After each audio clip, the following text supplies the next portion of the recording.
आप एक राजकुमार के बारे में जानते हैं। ये किसी सियासत के राजकुमार नहीं थे और ना ही किसी बड़े घराने के राजकुमार थे और ना ही पॉलिटिक्स में इनका कोई बड़ा गॉडफादर था। ये एक साधारण किसान थे। नाम था राजकुमार शुक्ल। इनका मोहनदास करमचंद गांधी से इतना ज्यादा लगाव हो गया कि उन्हें महात्मा कहकर संबोधित करने लगे। इसके बाद तो धीरे धीरे पूरे देश के लोग बापू को महात्मा कहने लगे और इस तरह मोहनदास करमचंद गांधी महात्मा गांधी बन गए। राजकुमार शुक्ल के महात्मा गांधी से जुड़ने के भी रोचक प्रसंग हैं। इनका घर पश्चिम चंपारण जिले में है। आज भी इनके रिश्तेदार जिंदा हैं। साठी थाना क्षेत्र के सतवरिया में किसान राजकुमार शुक्ल का पैतृक घर है। उनकी 3 बेटियां थीं।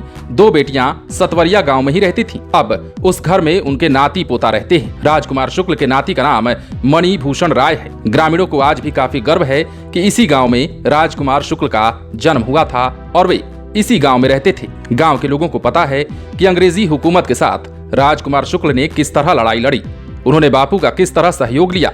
उनके ही कहने पर महात्मा गांधी चंपारण की धरती पर अपना कदम रख पाए थे। राजकुमार शुक्ल का ही प्रयास था कि चंपारण की धरती से महात्मा गांधी ने सत्याग्रह के रास्ते सत्य और अहिंसा का अस्त्र आजमाया और ये सफल भी रहा। दरअसल किसान नेता राजकुमार शुक्ल के आग्रह पर 15 अप्रैल 1917 को पहली बार महात्मा गांधी चंपारण आए थे। तब बिहार में नील की खेती व्यापक पैमाने पर होती थी। महात्मा गांधी को पता नहीं था कि बिहार में नील की इतनी अधिक खेती होती है।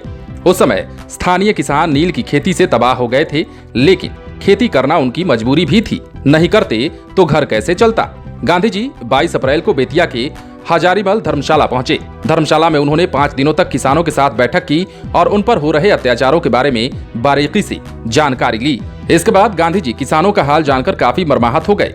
उन्होंने किसानों को भरोसा दिलाया कि अब वो नील की खेती नहीं करेंगे, उन्हें अंग्रेजी हुकूमत से मुक्ति मिलेगी। इस तरह अंग्रेजों के खिलाफ गांधी जी ने चंपारण धरती से सत्याग्रह आंदोलन शुरू किया। आप कह सकते हैं कि चंपारण की धरती महात्मा गांधी के लिए प्रयोगशाला बन गई और गर्व की बात यह है कि गांधी जी का ये सत्याग्रह आंदोलन सफल भी रहा। इन्होंने अंग्रेजी हुकूमत को घुटनों पर ला खड़ा किया। इसी आंदोलन के बाद वे गांधी से महात्मा गांधी हो गए।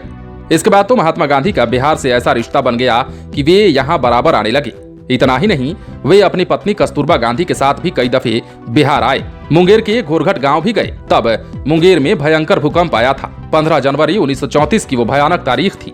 आज भी 15 जनवरी को मुंगेर बंद रहता है। बाद में वे घोरघट गांव भी गए हुए थे। उस गांव के लोगों ने उन्हें लाठी दी थी। गांधी जी ने घोरघट के लोगों से अंग्रेजों को लाठी नहीं बेचने का वादा लिया।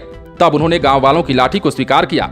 इसके बाद तो बापू के साथ महात्मा की तरह लाठी भी जीवन भर के लिए उनके साथ रह गई। आज भी महात्मा गांधी की मैक्सिमम तस्वीरें लाठी के साथ ही मिलती हैं। तो इस वीडियो में आपने जाना कि कौन थे राजकुमार शुक्ल और किस प्रकार मोहनदास करमचंद गांधी का नाम महात्मा पड़ा।